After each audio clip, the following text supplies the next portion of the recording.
Wringer, Day 7, Chapter 27. Nipper was home that day, waiting at the windowsill, but Palmer was too worn out to be relieved. All the stress and weirdness of the day had left him totally wrecked. It was all he could do to drag himself down to dinner. Summer vacation was over a month away. He couldn't imagine lasting that long. But he did. Somehow, day by day, he got through it. Each morning as he left the house, he faced two problems, and no matter how well he solved them that day, the next morning, they would be waiting for him again. Number 1, how to avoid Nipper on the way home from school. Number 2, how to keep the guys from turning against him.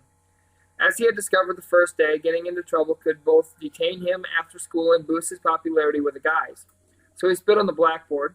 He talked and laughed in class. He took off his shoes and socks. He hid in the math closet. He tickled other students. And on Monday of the last week before summer vacation, he tickled the teacher. "Palmer," she shrieked, "what has gotten into you?" She had been asking him this question for some time now. He was running out of answers. "Puberty," he said. He didn't know what it meant, but he had heard that it happened to teenagers and it made them batty, or at least in the eyes of grown-ups. "Try again," she said. "You're too young for puberty." "I'm very mature for my age," he said. "Good," she said. "Then you're mature enough to stay after school for a week." That would take care of the rest of the school year. Palmer forced himself not to grin. The teacher tickle made Palmer immensely popular, not only with the Beans boys, but throughout the entire school. His reputation soared as a kid who did crazy things. Students broke out laughing when they saw him in the hallways. They egged him to do something nutty. They offered him morsels from their lunches. "You're famous," Dorothy told him in his room one day. "I know," said Palmer, slumping, "but I don't want to be. I want to be nobody. I want to be invisible. If I was invisible, then Nipper would be too." Dorothy, for no apparent reason, started to giggle. She quickly clamped her hand over her mouth. "Sorry," she said. "I know I'm not supposed to laugh, but sometimes I can't help it. I keep thinking of you tickling your teacher." Another giggle spouted. "It's just not you." Palmer threw up his hands. I know, and wait till you see what happens in 2 days." Dorothy's eyes widened. "What?" "Miss Kiner said I won't have detention on the last day of school. I'll have to go home at the regular time. My mom will never let me wear my winter coat anymore in this weather, so I'm afraid Nipper's going to see me again coming home from school." Palmer paced about the room. "I have nightmares all day. I see Nipper landing on my head and Beans snatching him up by the legs, and—" couldn't even say the rest. He went over to Nipper, who was strutting along the booktops. "What are you going to do?" said Dorothy. Palmer stroked Nipper's smooth, glossy head. "Wear a mask." Dorothy's hand shot to her mouth. "Oh, no. Oh, yeah." With his fingertips, he lightly tickled Nipper's breast feathers. He had discovered that Nipper loved this and would stay still for as long as he kept doing it. "Do you have a mask?" said Dorothy. "My elephant mask." Dorothy screeched. "Your elephant mask? From Halloween? With the trunk?" "Yeah." Both of Dorothy's hands clamped her mouth as if she were about to throw up. Her cheeks flushed, her eyes bulged. She ran from the room and slammed the door. Palmer could hear her muffled sounds coming from the stairway. If he didn't know better, he would have thought she was sobbing. Minutes later she returned, wiping wetness from her cheeks, struggling to keep a straight face. "I'm sorry," she said. She joined Palmer in scratching Nipper's breast feathers. "I can't wait till school is over," said Palmer. "I know, but I don't want it to be over because then it'll be closer to my birthday." "I know. It's all crazy. I almost get dizzy sometimes." "I know."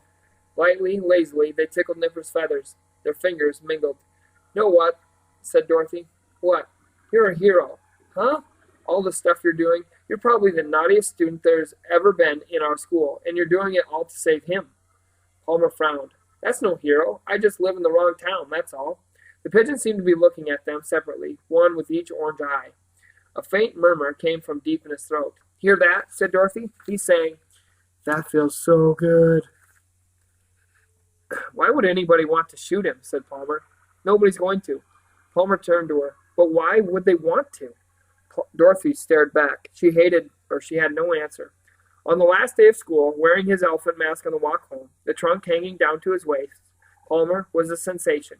The problem was keeping the mask on, because first Beans, then everyone else had to yank on the trunk. Every time the mask was pulled off, Palmer covered his face with his hands. He imagined Nipper was circling overhead, trying to spot him. At last he made it home. He collapsed onto his bed. Nipper marched up one of his legs and down the other. The bird's feet tickled, but Palmer was too worn out to laugh. He could smile, though, for school was over. Finally, but another school was about to begin. Chapter 28. Palmer had just finished supper on Monday when the doorbell rang. It was the guys. "Let's go," said Beans. "Where?" said Palmer. "School. Come on. It starts in 10 minutes. Beans grabbed Palmer's wrist and pulled him down the front steps. Was this some kind of joke? "School," said Palmer. "School's over." "Not this school." They were trotting. Beans still had his wrist. Palmer pulled himself free. "What school?" They were heading toward the park. "Where are we going?" Beans' eyes lit up. "Wringer school." Palmer felt walloped. He jerked to a halt. Suddenly his throat would not work. He could not speak. Everyone had stopped. Beans said, "What's the matter?" Palmer rasped, "Nothing." "Ain't you coming to Wringer school, Snots?" said Muddle. He was leering. "Don't you want to learn how to ring pigeons?" said Beans. He moved his fists as if twisting a wet towel. "Don't you want to learn how to wring their necks?" Henry was looking away. Beans was in his face. "You hate pigeons, don't you?" Palmer nodded. "Sure." Muddle's eyes were scanning the sky. Beans thumped his shoulder. "So let's go." They ran. That was the worst of it, the running. "What am I doing?" Palmer kept thinking, but his legs ran on. At the soccer field, a mob of kids was gathered around a man with a neon pink baseball cap. The man who had been waiting for Palmer for 10 years. The ringmaster. "You stay out of the way," he was saying, calling really so everyone could hear. "Each shooter gets 5 shots at a time. Count them. Until the last one. You don't move. You stay here." He pointed to the ground at his feet. "Right here. And where are your eyes all this time?" "On you," piped a half-dozen voices. The man nodded. "That's right. I'm easy to find, easy to see. I guarantee nobody else is going to be wearing a hat this ugly." Giggles. "So you're listening to the 5 shots and watching me. And when I go like this," he lifted the pink hat and waved it. "That's your signal. You move. Fast. 3 of you. We move in groups of 3. First man gets the empty bird box and takes it," he pointed, "over there. So they can load her up again with 5 more birds. The other 2, you're moving out onto the field. Fast. Everything you do is fast." He replaced his hat. He looked over the group. "What's the magic word, men?" Everyone, including Palmer, yelled, "Fast." The man paused, then whispered, "Why?" For a long time there was no answer. Then a mild, uncertain voice spoke. "There's so many pigeons?" The man snapped his fingers and pointed to Henry. "Bingo. There's 5,000 birds, men, and only 1 day to turn them into fertilizer. Every dead birdie means $5 to maintain this here park you're standing in. Anybody here don't play in this park?" No hands went up. He shrugged. "There you go. It's for you. You're helping yourself." He looked them over. "Any questions?" Palmer had a million, but he asked none. Nor did anyone else. The man nodded. "All right. Last item. Ringing the bird." A cheer went up from the crowd. The man held up something. Another cheer. The something was gray, perhaps a once large sock. It was stuffed to plumpness, most of it with a narrow neck ending in a golf ball-sized head.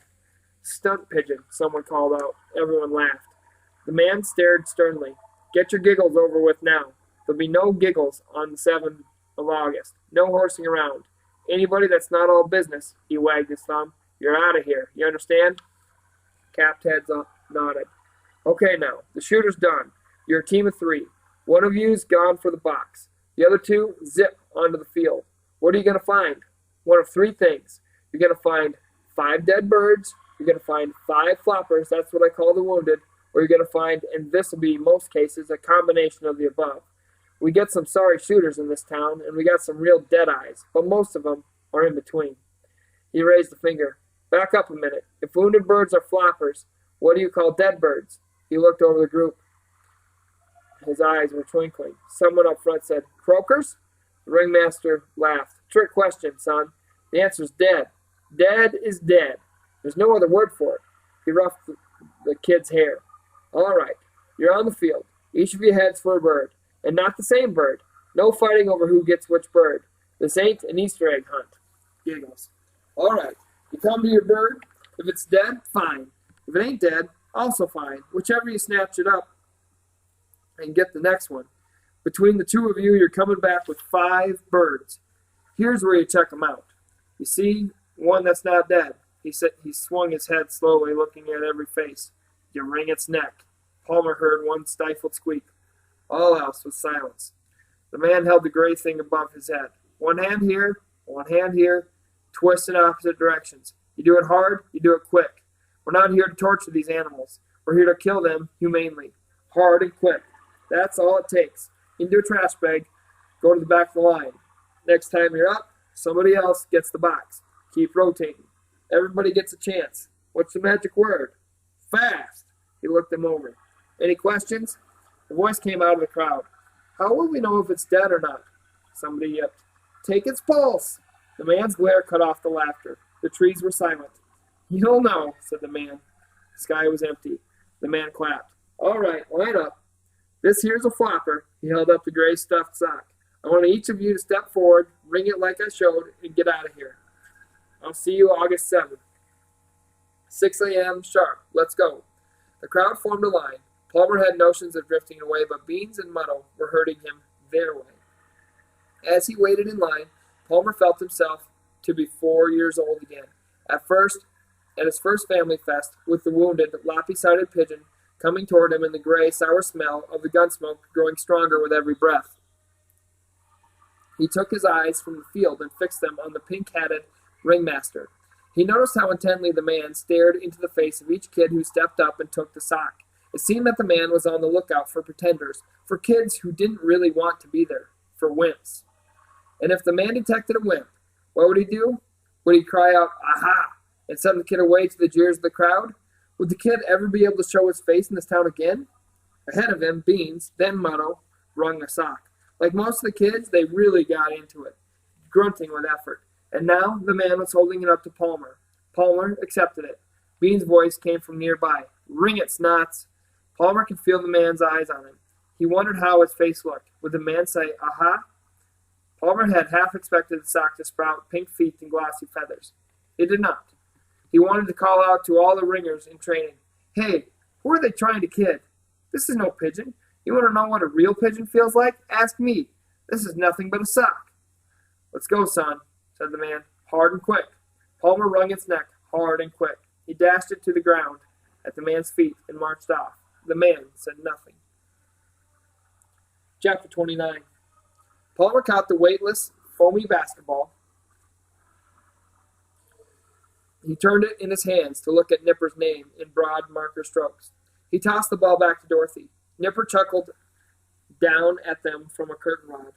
"If it was only a sock," said Dorothy, "why do you keep worrying about it?" Palmer got up and paced back and forth. "I'm worrying because in 13 days, I'm going to be 10. And 28 days after that is Family Fest. And then it won't be a sock anymore." No one spoke for a while. Nipper flew to the basket rim. Palmer paced. At last, Dorothy said, "Tell them." Palmer looked at her. "Huh? Tell them." "Tell them what?" "You don't want to be a ringer. You're not going to be a ringer." Palmer stared. "Tell who?" Dorothy stared back. Suddenly a huge grin broke across her face. She threw out her arms. "Everybody!" Palmer glared at her. He sneered. "Yeah, right." Dorothy jumped down from her usual perch on Palmer's desk. "Okay, then," she said. "How about if I tell them?" She bolted for the window. She threw up the screen, leaned out over the porch roof, and yelled, "Hey, everybody, I have an announcement." Palmer yanked her back into the room and slammed down the screen. He stood red-faced, fuming. Dorothy wiggled and giggled out of his grasp and went to play with Nipper. Palmer shut the window and locked it. He pulled down the shade, but he could not shut out the cold, wet feeling that he had just peeked into his future. He turned back to Dorothy.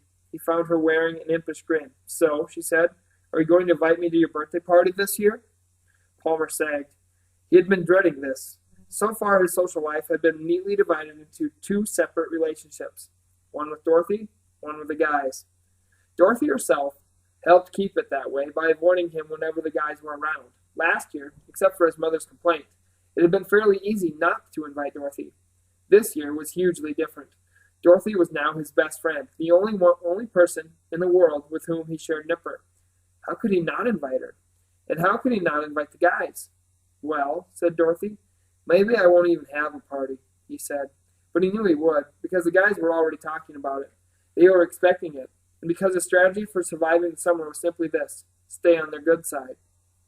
It was becoming harder and harder to do, for in these recent weeks Palmer had come to realize that, with the possible exception of Henry, the guys whose company he had once craved, he now feared. If they ever found out for sure that he was a traitor, Farquhar's treatment would feel like babies play compared to what they could do. He imagined them torturing him until he led them to his forbidden pet. At that point, Nipper was as good as dead. So, when his mother at dinner one day said, "Do you want a party this year?" Palmer's answer was yes. After a long pause, his mother said, "Okay, but you have to invite Dorothy too." Palmer shrugged and nodded. Sometimes the effort of getting through each day left him feeling heavy and dopey by dinner time. He wished he could just go to bed and not wake up until September. And then his mother, sprinkling salt on a baked potato, said ever so casually, "You don't happen to know anyone looking for a lost cat, do you?" Instantly, Palmer was alert. "No, why?" "Oh," she said, "I've noticed one around the last few days." "Did a spider just walk across the shoulders?" "Around where?" "Backyard, around the side. That was yesterday. Today I found it inside on the stairway." Palmer's heart pounded on his chest. "What color?"